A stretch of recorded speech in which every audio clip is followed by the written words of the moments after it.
Matt, and I'm sure we're not the only ones who are excited. Sam, I know the fans out at the plaza are ecstatic. What's the energy like out there, Sam? Oh, you're right, Gina. Dom's inside on the court. We found a court of our own out here on the Bicentennial Unity Plaza. Dare I say the sun is starting to come out here. It's shining down on Fever basketball today. And here's the thing. It's Kids Day here. We have a lot of young Fever fans, and I think I found the coolest Fever fans in the house. Check them out. Okay, guys, we're here. We're almost ready for game time, right? How you feeling? Good. Good. Check out her shirt. Shoot like a girl, Caitlin Clark. Now, this is your first Fever game, right? Yes. And what are you most looking forward to? To have fun. To have fun. Oh, check out this jersey over here, too. Speaking of Caitlin Clark, tell me about your jersey. I don't know. It's pretty cool, right? Let's see the back. Let's see the back. Give us a quick spin. Okay. And check out these cute fans over here. They came with their foam finger and their sign. Where are you guys from? Plainfield. From Plainfield, all right. And tell me about this sign. Did you make this sign, and who's on it? The whole Fever is on it, and I made it a while ago, but I just take it to a lot of games. That's right. Now, I can tell you, we've been out here for a while. They've been playing basketball this entire time. You guys out of breath yet? Are you out of breath yet? No. Oh, she's a trooper. She's a real trooper. Let me ask you this. One question for you, okay? If head coach Christy Sides is watching right now, what would you want to tell her about the game today? That her player's really good. Her players are really good. What else would you want her to know? I think she has a good team and they play good.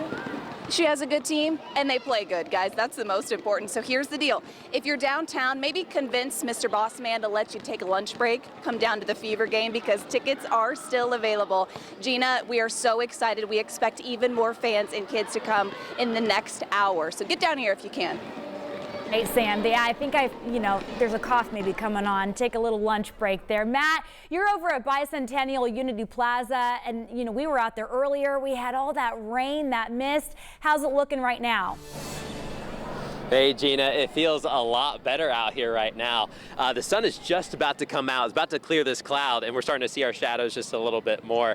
But you just see a lot of fans coming in towards the entrance. They stop by Samantha real quick, get their shots in, and then they get their tickets ready and they're coming on in. It's still a little bit breezy though. In fact, I brought our weather station's anemometer and it's been kind of giving me some wind speeds anywhere between, you'll be still for a second and then we're getting about a wind gust of about 15 miles per hour. We're in between some of these skyscrapers, so it gets a little bit tricky, but the wind feels good because it feels a little extra humid after some of that rainfall that we picked up, but that wind definitely feels good out here. But we are going to be talking about coming up.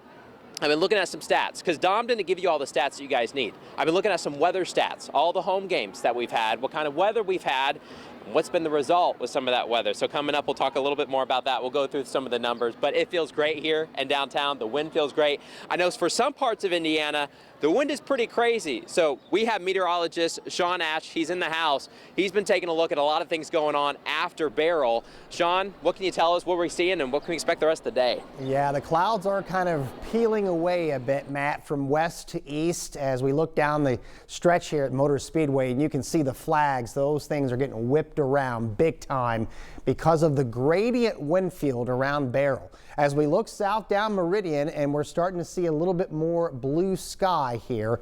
Unfortunately, because of the power outages, but we were talking about this all day yesterday, because of the wind, we do have thousands without power. 1,000 in Marion County, 1,500 in Henry County. This is just a snapshot of what's going on at this point in time, and it goes all the way up to the Michiana border here because of the backside wind from Beryl here. It's moving away from us, and you see the cloud cover that's moving away as well. Couple of showers still around.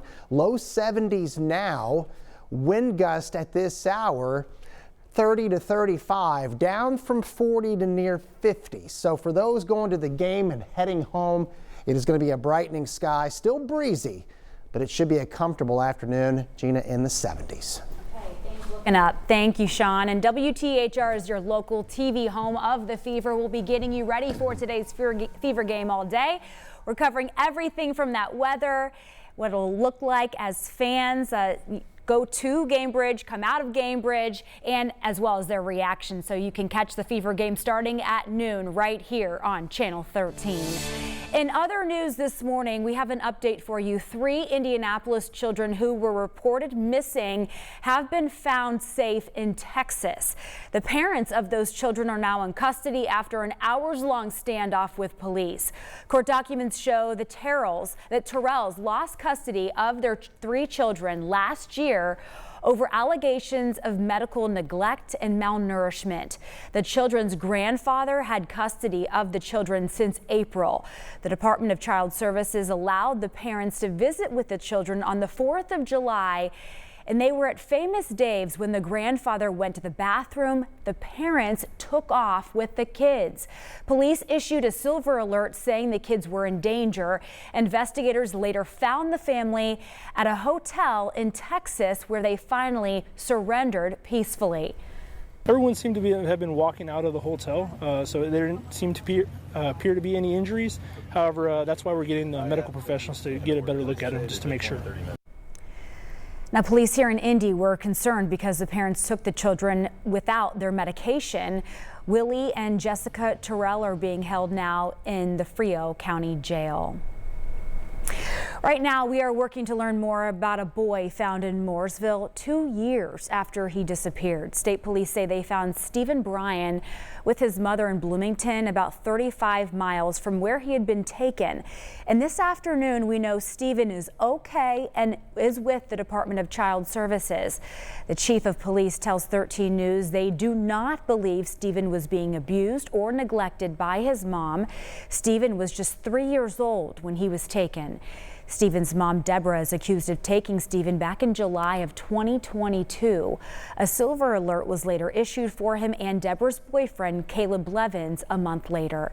Court records show in 2022, Deborah had a warrant for interfering with custody. On Tuesday, police say they arrested her and found Stephen. This morning, we are getting more insight into the raid of a Logansport property in the search for the son of a former Colts player. Right now, Daniel Muir and his wife, Kristen, are in jail. Police found their 14-year-old safe on that property nearly a week ago. Court records reveal investigators have a recorded phone conversation between Muir and a family member, and he allegedly admits that he, quote, whooped his son for inappropriate behavior. Investigators searched for the teenager for more than 2 weeks, and police say the Muirs would not cooperate, leading to a silver alert and eventually a raid of their property, of their home there in Logansport. Both parents are now facing criminal charges and are in the Cass County Jail. Daniel Muir's attorney is now arguing that the Muirs should not have been denied bail.